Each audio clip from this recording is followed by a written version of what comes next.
Hi, my name is Tara Solly, and I'm the Director of Audience Services here at Stageworks Theater.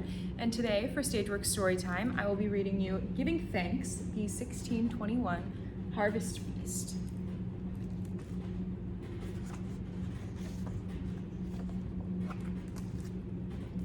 Autumn, 1621. Sometime between September 21st and November 9th, 1621, the English colonists, whom we call pilgrims, and the Wampanoag people shared a harvest celebration.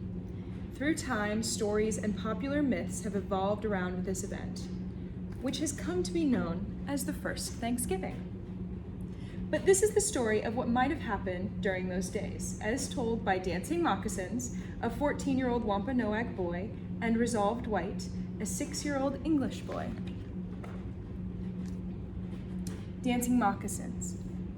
It is autumn and almost time for my family to move to our winter home. Some of our corn and beans have been taken back to our village. Some will be stored at the home site until next spring. I helped dig the storage pits. My little brother helps me carry a sack of corn to the pit. Our family has dried some fish, and we will continue to hunt and fish during the winter. I thank Keaton, our creator, for the plentiful harvest and good hunting. Resolved. We have gathered in our harvest. Our house is fitted up against the winter. We have salted fish stored in barrels. Traces of corn hang in the rafters. Now it is time to celebrate. We will feast and play. We will rejoice in the hard work of celebrating the harvest is finished and give thanks that the harvest was plentiful. My mother says I can go to play stool ball with my friend Bartle while she cooks.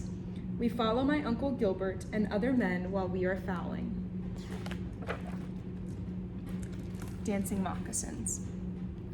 This morning, I walked through the forest along our home site looking for deer tracks. My father and grandfather will take deer for food and use the hides for new clothes and blankets for our family. I hear constant musket fire in the distance. We often hear 1 or 2 shots, but this is unusual. It has scared the deer away.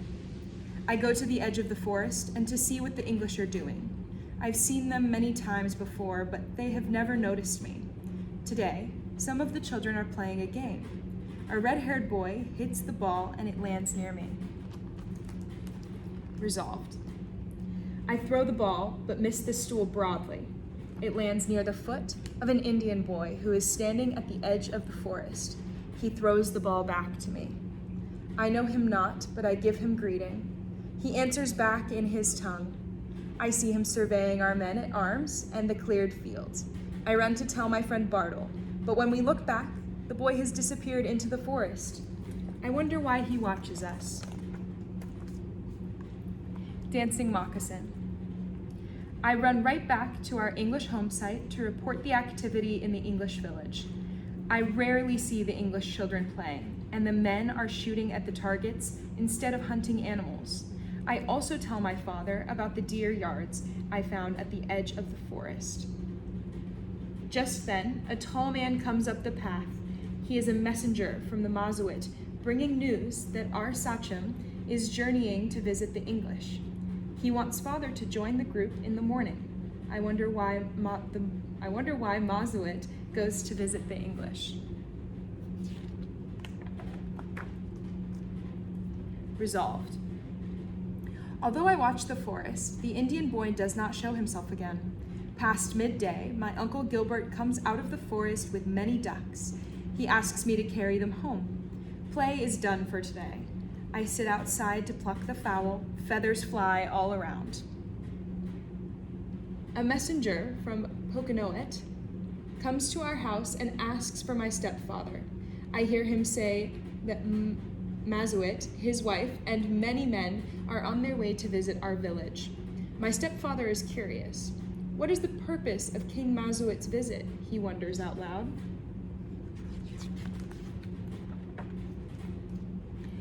Dancing Moccasins. Father has said that I may join him and travel with Mazuit and our people tomorrow. I have never been into the English village. Resolved. Before sleep, I draw one more pail of water for Mother. She's already preparing food for tomorrow, when our governor will entertain Mazuit at his table. I know not whether to rejoice or fear for tomorrow. Dancing Moccasin. At daybreak, Father and I set off toward the village. I run ahead to catch up to Mazuit and his men. Resolved. Since sunup, I have ground corn and fetched water. Mother sends me to gather kindlings at the edge of the forest. Suddenly, I see a mighty sight. Mazuit is here, and there are many men with him.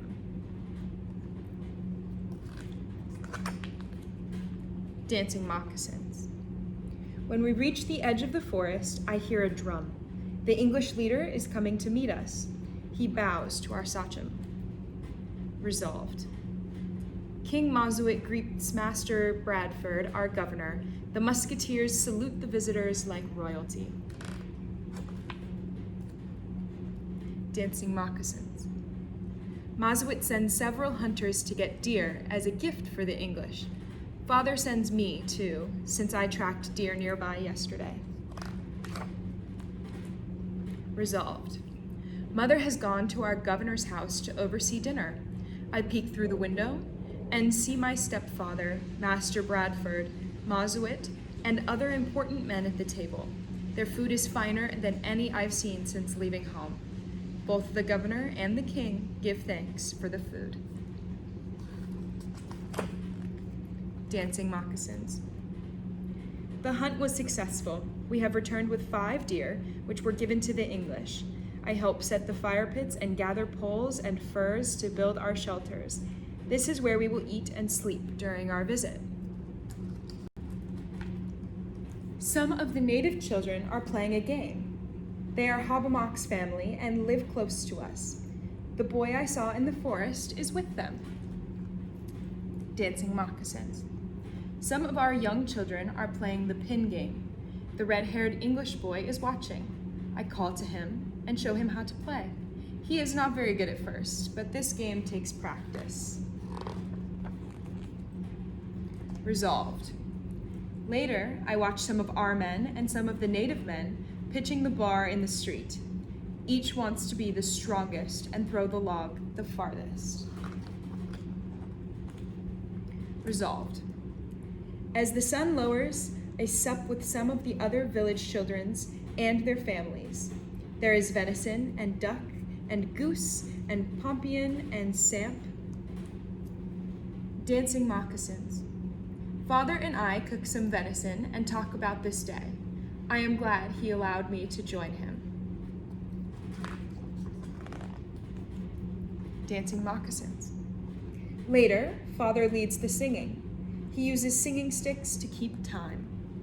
Some of the men dance to the songs.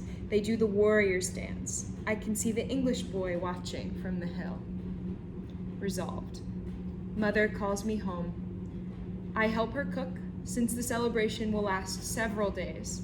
As swiftly as I can, I grind the corn for Samp, while Mother roasts one of the ducks I plucked. At last, she allows me to walk down to where my uncle is standing watching. I listen to the singing and watch the dancing. Dancing Moccasins. Everyone else is asleep, but I am excited to be away from home and among the men. This has been a very eventful day for me. I wonder what the next days will be like here among the English. I hope I can explore the village more. I thank Catan for showing me the deer tracks and for my part in the successful hunt. Wananook. Be well. Resolved. My stepfather fetches me home. I tell him about the boy who showed me the game. He says our visitors will be here for several more days. I say my prayers and give special thanks for these days of celebration. Perhaps I will spend time with my new friend tomorrow. This is the most wondrous time since we arrived in this new land. Good night. God keep you.